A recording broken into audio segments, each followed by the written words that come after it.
सर्व भावी शिक्षकांना नमस्कार. आपण संभाव्य प्रश्नांची सिरीज पाहतोय इंग्लिश या विषयाची. एक पेपर आपण घेतलाय, आज दुसऱ्या पेपरला सुरुवात करूया. तर हा आहे आपला पहिला प्रश्न. The old things were thrown away, choose the correct active voice of the above sentence. तर खाली ऑप्शन्स दिलेत आणि त्यातला ॲक्टिव्ह व्हॉइस आपल्याला ओळखायचा आहे. तर व्हॉट इज ॲक्टिव्ह व्हॉइस की ज्यात सब्जेक्ट मेन्शन आहे, कारण ॲक्टिव्ह व्हॉइसमध्ये सब्जेक्टला इम्पॉर्टन्स असतं. सो इथे जर तुम्ही बघाल the old things were thrown away, पण इकडे सब्जेक्टच नाही आहे. मग आपण आता फाइंड आउट कसं करणार, म्हणजे the old things were thrown away by whom, हे आपल्याला माहितीच नाही आहे. मग आता आपण काय करू शकतो, इथे एलिमिनेट करायचं ट्राय करूया. तर इथे काय, the old things threw away, subject दिसतोय, नाही दिसत आहे. They through away the old things, yes they, subject mention आहे इथे, बरोबर. दे थ्रू अवे द ओल्ड थिंग्स. सो हे तुमचं उत्तर असेल. खालचे ऑप्शन्स तरीही आपण चेक करून पाहूया.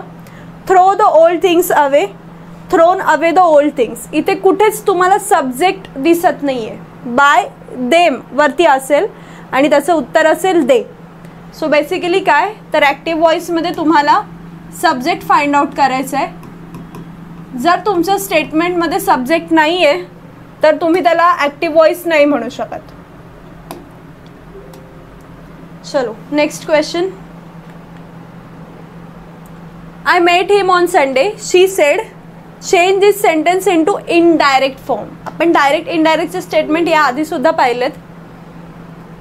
I met him on Sunday, she sed. तर तुमच्या स्टेटमेंटची सुरुवात शी सेडने होईल. सो ही सेडवालं स्टेटमेंट गेलं. शी सेड, शी आस्क पण जाईल, कारण इथे कुठेही क्वेश्चन मार्क दिसत नाही आहे. शी सेड दॅट, ऑब्विसली कॉमाच्या जागी दॅट येणार आहे. I met him on Sunday, I म्हणजे कोण, ती. सो हीचा प्रश्नच नाही. She had met him on Sunday. ठीक आहे. सो बघा, एलिमिनेशनने आन्सर्स इझिली फाइंड आउट करता येतात. Next, pick out the correct reported statement for the sentence. Father said to his sons, please keep quiet. Told आहे इथे, आस्क आहे, asked आहे, आस्क्ड आहे. तर ह्यातून तुम्हाला जेव्हा एलिमिनेट करायचं आहे तेव्हा तुम्ही पहिलं तर ऑप्शन नंबर 2 एलिमिनेट करू शकताय, कारण इथे प्लीज यूज केलं आहे. मोस्ट ऑफ टाईम जेव्हा आपण डायरेक्टचं इनडायरेक्ट करतो तेव्हा प्लीज नाही लिहित, आपण रिक्वेस्टेड लिहितो. एखाद्याने ऑर्डर केली आहे तर ऑर्डर लिहितो, पण प्लीज वगैरे हे जे शब्द आहेत ते आपण यूज करत नाही. त्यामुळे सेकंड ऑप्शन गेला. ASK आस्क हा इथे येणार नाही, कारण ऑलरेडी सेड आहे, पास्ट टेन्स आहे, त्यामुळे इथे प्रेझेंट येणार नाही. तर 2 ऑप्शन राहिले. Father asked his sons to keep quiet, to kept quiet. वरती काय दिलंय, कीप क्वाइट. मग आपण पण कीप क्वाइटच घ्यायचं. ठीक आहे. हे का कट होतोय, कारण इकडे केप्ट आहे. So this is difference of tenses.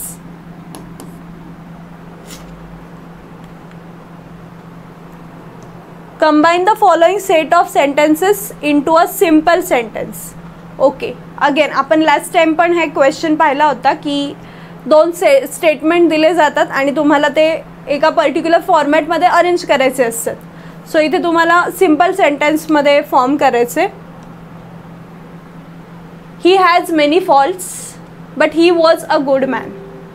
He has many faults, but he was a good man at heart. तुम्हाला सिम्पल सेंटेन्स बनवायचं आहे. मी तुम्हाला या आधीच सांगितलं होतं, जर तुमच्या सेंटेन्समध्ये कंजंक्शन येतं आहे तर ते सिम्पल सेंटेन्स राहणारच नाही, ते आयदर कंपाऊंड होईल किंवा कॉम्प्लेक्स होईल. सो इथे बघा, though he had many faults, he was a good man at heart. In spite of having many faults, he was a good man at heart. As he was a good man at heart, he has many faults. While he has many faults, he was a good man at heart. आता यातला दो तर गेला का, कारण दो हे काय, conjunction आहे आणि जर तुम्ही कंजंक्शन यूज करताय तर ते सिम्पल सेंटेन्स नाही होणार आहे. As he was a good man at heart he has many faults, म्हणजे तो बिचारा चांगला आहे म्हणून त्याच्याकडून मिस्टेक्स होतात, असं होईल का? नाही. त्यामुळे हा ऑप्शन गेला. While he has many faults he was a good man at heart. So ह्या दोघांमधून जेव्हा तुम्ही चूज करायचं ट्राय करताय तेव्हा तुम्हाला कुठेतरी हा ऑप्शन जास्त योग्य वाटतंय. In spite of having many faults, जरी त्याचे मेनी फॉल्ट्स असले, he was a good man at heart, तो कसा आहे? मनाने चांगला आहे. Change the following sentence into a simple one without changing the meaning. Again तुम्हाला तेच करायचं आहे, जे काही सेंटेन्सेस दिलेत ते सिम्पल मध्ये कन्वर्ट करायचे. यू मस्ट वर्क हार्ड और you will not pass. You must work hard और यू विल नॉट पास, म्हणजे मेहनत करा नाहीतर पास नाही होणार. So unless you work hard you will not pass. If you do not work hard you will not pass. You must work hard in order to pass. Work hard and you will pass. So इथे जर तुम्ही बघाल तर you must work hard. Unless you work hard म्हणजे काय? जोपर्यंत तू का hard work घेत नाही तू पास होणार नाही. If you do not work hard you will not pass. You must work hard in order to pass. तुम्हाला सिम्पलमध्ये बनवायला सांगितलं आहे त्यामुळे आपण कंजंक्शन नाही घेऊ शकत आहे. So you must work hard in order to pass. So option number 3rd. Choose the correct comparative degree. So last time सुद्धा आपण ट्रिक्स बघितल्या होत्या डिग्रीच्या. सो डिग्री बेसिकली फक्त 3 ट्रिक्सवरती तुम्ही सॉल्व्ह करू शकताय. पहिली ट्रिक जी मी तुम्हाला ऑलरेडी सांगितली आहे मागच्या लेक्चरमध्ये. सेकंड ट्रिक, जेव्हा तुमचं स्टेटमेंट वन ऑफ दीचं असतं, वन ऑफ दीचं स्टेटमेंट तुम्हाला आलं आहे आणि ते तुम्हाला सुपरलेटिव्ह डिग्री आहे. कसं ओळखलं? Biggest, big, bigger, biggest. One of दीचं स्टेटमेंट आहे, सुपरलेटिव्ह आहे आणि आपल्याला कंपॅरेटिव्ह करायला सांगितलं आहे. त्यावेळेस 100% तुमचं जे ऑप्शन असतं ते एकतर मेनी अदर, मोस्ट अदर या दोघांपैकीच कोणीतरी असतं. सो इथे तुम्हाला कोण दिसतंय? Many other, most other. Many other दिसते, येस. कंपॅरेटिव्ह आहे, बिगर आहे, बस झालं उत्तर. मी लास्ट टाइम पण तुम्हाला एक ट्रिक सांगितली, आत्तासुद्धा सांगितली आहे की जर वन ऑफ दी असेल, सुपरलेटिव्ह डिग्री आहे, तुम्हाला कंपॅरेटिव्ह करायचं आहे तर त्यावेळेस मेनी अदर किंवा मोस्ट अदर येतं आणि तेच जर तुम्हाला पॉझिटिव्ह करायला सांगितलं तर व्हेरी फ्यू येतं.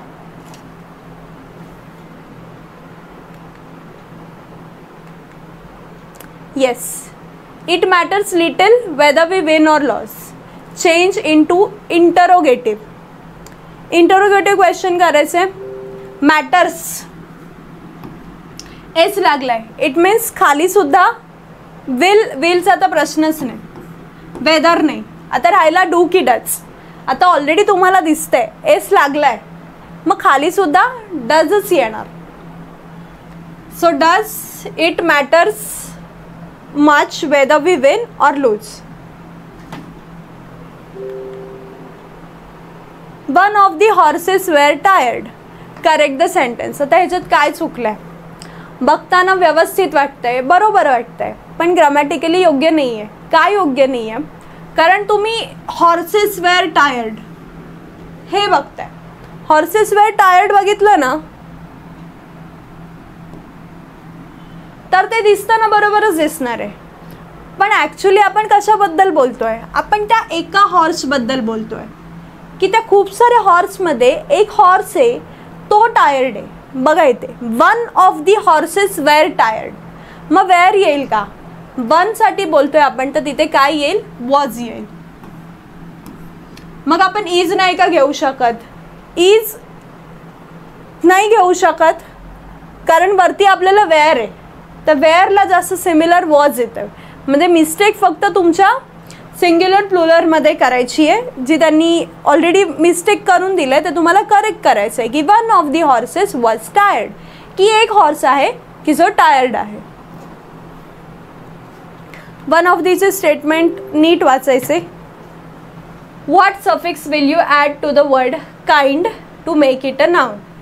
तर हे हा एक पॅटर्न म्हणजे अगदी एव्हरी इयर नाही आहे, पण हा येतो की जिकडे तुम्हाला एखादं सफिक्स ॲड करायचं असतं. कधी तुम्हाला ॲडजेक्टिव्ह बनवायला सांगतात, कधी तुम्हाला नाऊन बनवायला सांगतात आणि तो पर्टिक्युलर वर्डला सफिक्स ॲड करून आपल्याला इथे बनवायचं आहे नाऊन.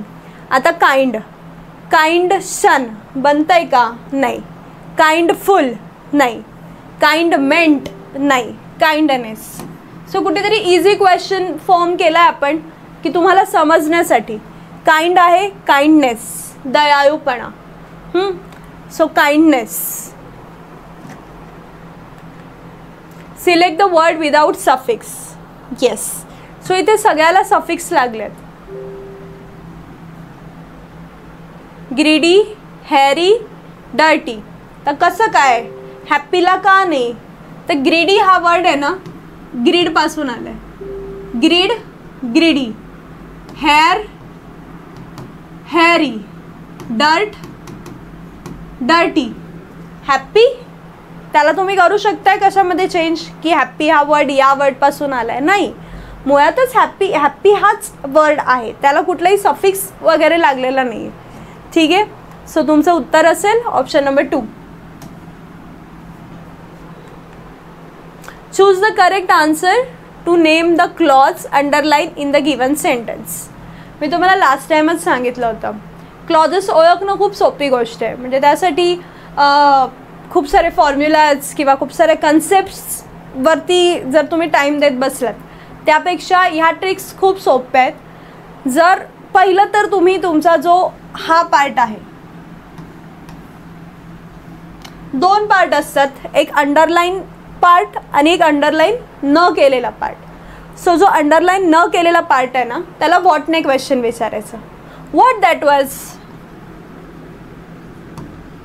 ते काय होतं? What that was. जर तुम्हाला त्याचं उत्तर अंडरलाईन केलेला पार्ट मिळाला ना, तर तो तुमचा नाउन क्लॉज असतो. What was that, what she really sed. म्हणजे ते काय होतं जे ती बोलली. What that was. Yes. So हा नाउन क्लॉज आहे. कसं ओळखलं मी पुन्हा सांगते, ट्राय करून बघा. क्लॉजेसचे सेंटेन्सेस घ्या, कुठलेही घ्या, त्याला व्हॉटने क्वेश्चन करा आणि जर व्हॉटने क्वेश्चन केल्यावर अंडरलाईन पार्ट तुम्हाला उत्तर म्हणून मिळतोय, तर तो तुमचा नाउन क्लॉज आहे. सो इथे सेम थिंग होते. व्हॉट दॅट वॉज ते काय होतं? What she really said. Okay. So हा नाउन क्लॉज आहे आणि हा काय करतोय तर हा कॉम्प्लिमेंट ऑफ वर्ब आहे. वर्ब बद्दल इन्फॉर्मेशन देतोय. ठीक आहे. So noun clause, complement of verb. Again I am telling you की क्लॉजेसचे स्टेटमेंट जितके रिव्हिजन करणार तितके जास्त चांगले येणार आणि ट्रिक्सच वापरायचे आहेत आपल्याला. Choose the correct answer to name the clause underline in the given sentence. Again clause. I am sure. What I am sure. आता ह्याचं उत्तर तुम्ही ट्राय करा बघू. What I am sure. उत्तर मिळतं आहे का तुम्हाला की मी काय शुअर आहे? She won't say no. मी शुअर आहे की ती नाही नाही म्हणणार. कळतं आहे? उत्तर मिळालं. येस. Again noun clause. पण इकडे तो काय आला आहे? ॲडजेक्टिव्ह कॉम्प्लिमेंट म्हणून आला आहे. मगाशी वर्ब कॉम्प्लिमेंट म्हणून आला होता. Choose the correct figure of speech in the sentence. Okay. आता figure of speech last time पण मी तुम्हाला सांगितलं. सिमिली म्हणजे ॲज, लाईक, सो. ह्या 3 वर्ड्सनी जर 2 गोष्टींचं कंपॅरिझन केलं असेल, डायरेक्ट कंपॅरिझन, तर त्याला म्हटलं जातं simile. Honesty is as good as gold. Honesty कशी आहे? गोल्ड सारखीच आहे. ऑनेस्टी गोल्ड एवढीच चांगली आहे. सो दोघांचं कंपॅरिझन आहे with the help of word as. So figure of speech simile. They dash the car every day. तर मी तुम्हाला मागच्या लेक्चरमध्ये सुद्धा 3rd पर्सन सिंग्युलर सब्जेक्टची कन्सेप्ट सांगितली होती की तुम्ही आता इथे they washed the car every day नाही येणार. हे तर तुम्हाला माहिती आहे. एव्हरी डे म्हणजे प्रेझेंट टेन्स आहे. वॉशिंग नाही येणार. मग आता वॉश घ्यायचं की वॉशेस घ्यायचं? लास्ट लेक्चरला सुद्धा तुम्हाला सांगितलं आहे की जेव्हा तुमचा सब्जेक्ट हा थर्ड पर्सन सिंग्युलर असेल तर तिकडे एस किंवा ई एस लागेल. आता दे थर्ड पर्सन तर आहे पण तो सिंग्युलर आहे का? नाही, तो प्लुरल आहे. त्यामुळे इथे ई एस ॲड होणार नाही. तुमचं उत्तर असणार आहे वॉश. थर्ड पर्सन सिंग्युलर ही कन्सेप्ट क्लिअर करून घ्या. जर तुमचा सब्जेक्ट थर्ड पर्सन सिंग्युलर असेल जसे की ही, शे, इट, तरच तुमच्या वर्बला एस किंवा ई एस अकॉर्डिंगली लागेल. ही डॅश चेज सिन्स 2004. आता सिन्स म्हणजे काय असतं? परफेक्टवाली ॲक्शन असते. तिकडे हॅव हॅज येणारच आहे. आता इथे हॅव हॅजवाला कुठला ऑप्शन आहे? एकच ऑप्शन आहे. So he has been playing chess since 2004. Since हा वर्ड आला की तुमच्या सेंटेन्समध्ये हॅव हॅज हॅड यापैकी काही ना काही आलंच पाहिजे आणि यापैकीच काहीतरी आलं पाहिजे.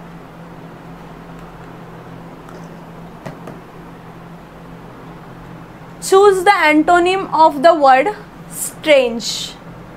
स्ट्रेंज म्हणजे आपण म्हणतो बघा, एखादी गोष्ट झाली हाऊ स्ट्रेंज, म्हणजे जे अनपेक्षित असतं ते आपल्यासाठी स्ट्रेंज असतं.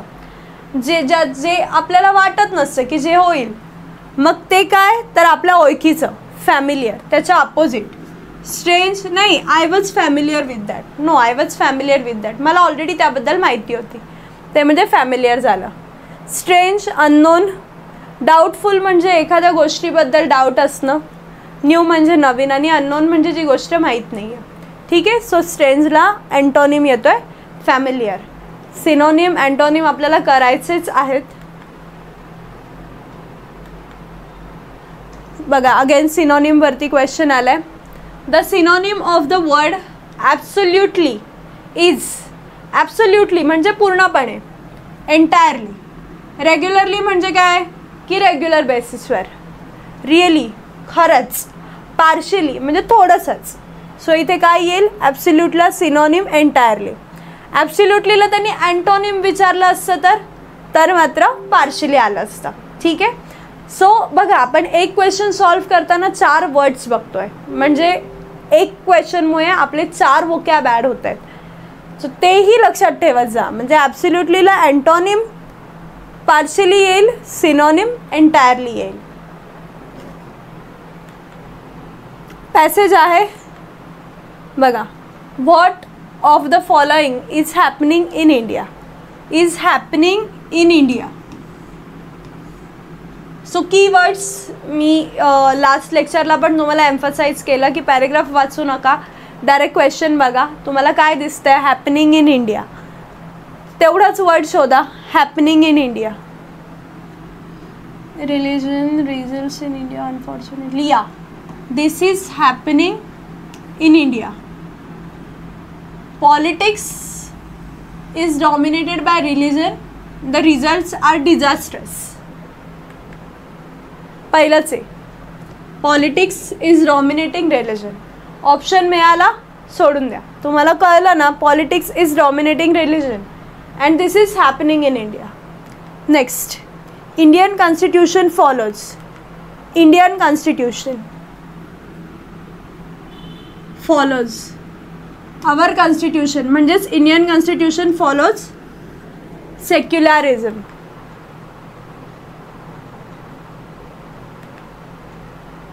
सेक्युलरिझम.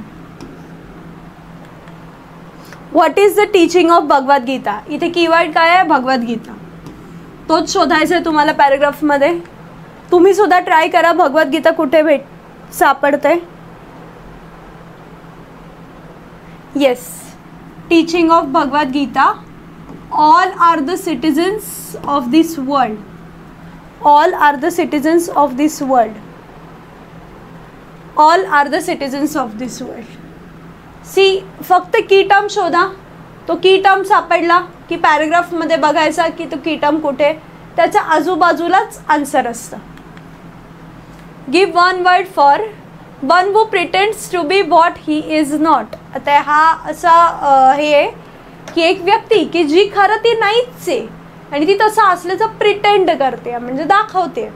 म्हणजे ज्याला आपण खोटारडा म्हणू शकतो, किंवा जे स्वतः नाहीच आहे ते उगाचच दाखवायचं, जे खरं नाही आहे ते दाखवायचं. पायस म्हणजे काय तर धार्मिक किंवा पवित्र ज्याला आपण म्हणतो ना ते म्हणजे पायस. क्रेड्युलस म्हणजे कोण माहिती आहे का? क्रेड्युलस म्हणजे, क्रेड्युलसला तुम्ही सिनोनिम गलिबल घेऊ शकता. क्रेड्युलस म्हणजे असा माणूस, अशी व्यक्ती की जिला ना एकदा सांगितलं अरे बाबा हे असं आहे, ती लगेच विश्वास ठेवून देते. ती त्यावर जास्त विचार नाही करत, खरं आहे खोटं आहे किंवा प्रूफ नाही मागत. सो त्याला म्हणतात क्रेड्युलस. बायगॅमस, बायगॅमस म्हणजे एक पर्सनने जास्त एकपेक्षा जास्त स्पाऊज असणं. म्हणजे मुलगा असेल तर त्याला 2 बायका असणं, किंवा मुलगी असेल तर तिला 2 नवरे असणं, ह्याला म्हणतात बायगॅमस. ठीक आहे. त्यानंतर हिप्पोक्राईट. हिप्पोक्राईट म्हणजे तेच की one who pretends to be what he is not. म्हणजे जे नाही आहे ते दाखवणं म्हणजे काय? हिप्पोक्राईट.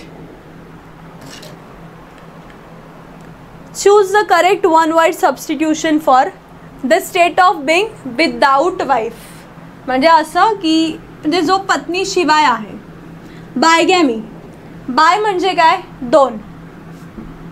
गॅमी म्हणजे लग्न, की ज्याने 2 जणांशी लग्न केले, जे आत्ताच आपण बघितलं बायगॅमस, बायगॅमी. पॉली म्हणजे अनेक, भरपूर लग्न. मोनो म्हणजे एक. सेलिबसी म्हणजे ज्याला आपण ब्रह्मचर्य म्हणतो बघा, ते म्हणजे सेलिबसी. सो उत्तर असेल celibacy, the state of being without wife.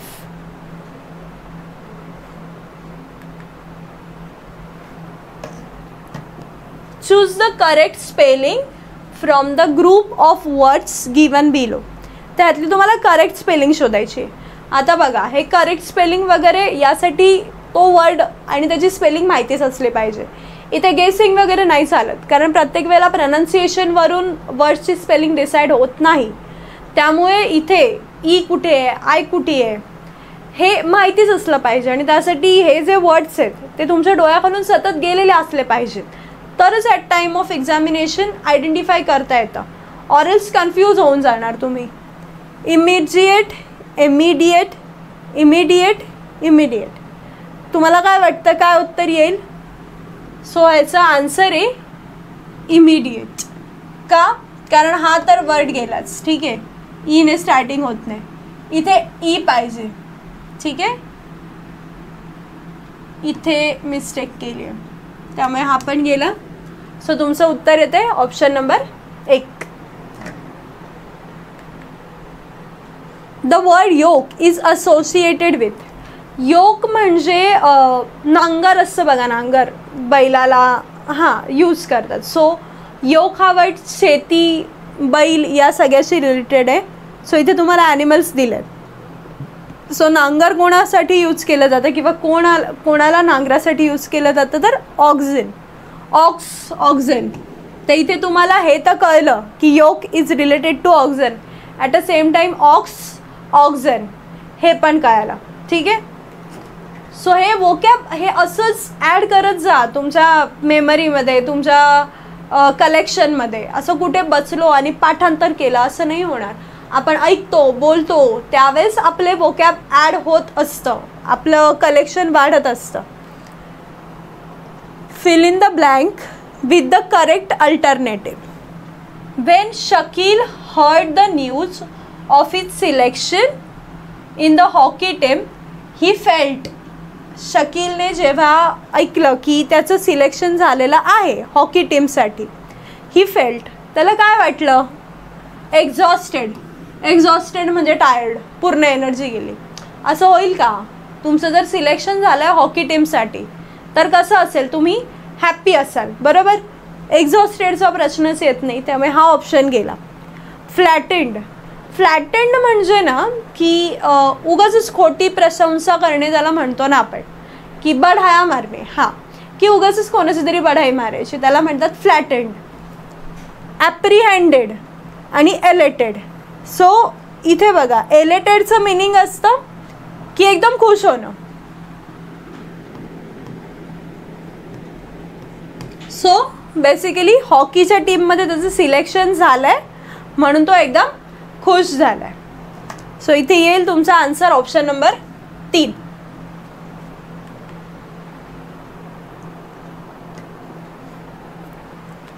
Fill in the blank with the appropriate adjective. Again मी तुम्हाला मगाशीच सांगितलं की हॅव बीन आलंय आणि इयर आलंय, तर उत्तर काय असेल? आता हे तर कोणीच विसरणार नाही इथून पुढे की हॅव बीन आहे, इयर आहे, तर डेफिनेटली सिन्स येणार आहे. किंवा सपोज तुम्हाला सिन्स 1972 दिलं असतं तरी तुम्ही आरामात हॅव बीन फाइंड आउट केलं असतं, कारण आपण मगाचपासून बोलतोय की जेव्हा सिन्स येतो, काहीतरी इयर येतं आणि ती ॲक्शन कंटिन्यूमध्ये आहे, ती संपली आहे का माहीत नाही, दिली आहे का नाही, मग तुम्ही काय करणार? प्रेझेंटमध्ये घेणार. I have been living here since 1972. आता बघा फ्रॉम का नाही येणार? कारण फ्रॉम 1972 फ्रॉम आहे ना आपण एका पर्टिक्युलर पिरियडसाठी वापरतो.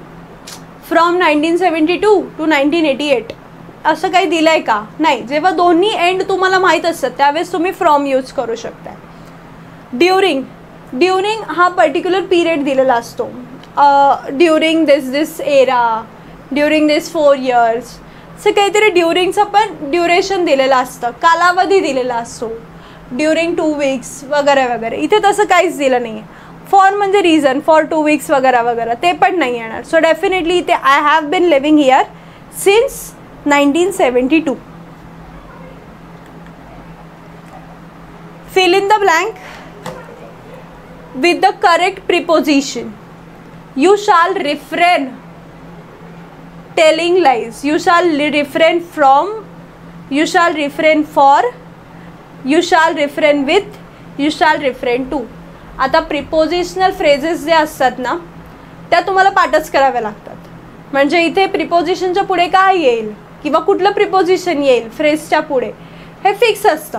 आणि या प्रिपोजिशनल फ्रेजेस जसं मी म्हटलं की तुम्ही अंदाज नाही लावू शकत, तुम्हाला ते माहितीच पाहिजे की ही प्रिपोजिशन फ्रेज आहे तर इथे हेच प्रिपोजिशन लागणार नाही या फ्रेजच्या पुढे. सो जेव्हा रिफ्रेन असतं तेव्हा रिफ्रेन फ्रॉम असतं. त्यामुळे हे 3 ऑप्शन गेले. पण यासाठी तुम्हाला ती प्रिपोजिशनल फ्रेज जशीच्या तशी माहिती असलीच पाहिजे. एकतर तुम्हाला हे सरळ असं विचारतील एखाद्या सेंटेन्समध्ये किंवा मग 2-4 ऑप्शन देऊन मॅच द कॉलम करायला लावतील की हां रिफ्रेन फ्रॉम, ॲब्स्टेंड फ्रॉम, असं कुठे काय येईल ते तुम्हाला चूज करायला लावतील. A remedy for all diseases is called. ज्याला आपण मराठीमध्ये रामबाण उपाय म्हणतो बघा की सगळ्याच गोष्टींवर रामबाण उपाय आहे हा, त्याला इंग्लिशमध्ये पेनिशिया म्हटलं जातं. पेनिशिया म्हणजे एक असं औषध की जे सगळ्या आजारांवर उपयुक्त आहे, त्याला म्हणतात पेनिशिया. क्युअर येईल का? नाही. क्युअर म्हणजे बरं करणं. मेडिशिया येईल, रेमेडिया येईल, नाही. पेनिशिया.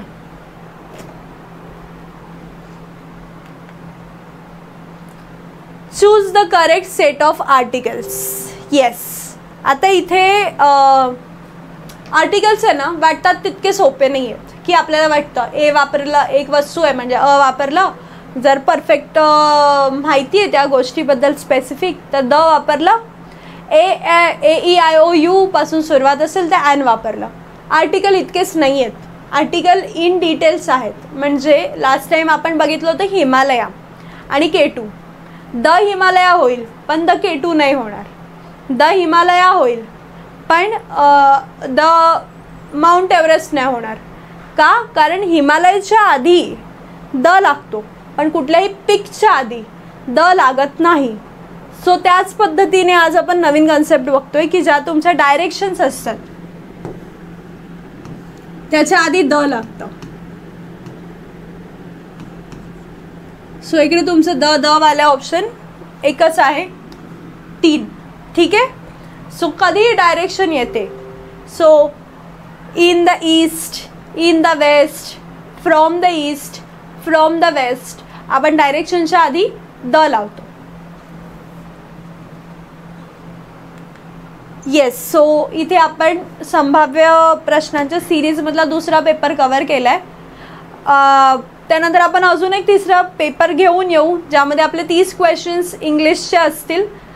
अदर सब्जेक्टची सिरीजसुद्धा सुरूच आहे. शिवाय आपल्या ॲपवरती आपण PYQs टाकतोय, जे PYQs आहे त्याचे ॲनालिसिस टाकतोय. सो तेही तुम्ही बघू शकताय. ठीक आहे, थँक्यू. अभ्यास सुरू राहू द्या. जे काही तुमचे प्रॉब्लेम्स आहेत ते कमेंट्समध्ये आम्हाला कळवा, म्हणजे आम्ही त्यावरती वर्क करू शकू.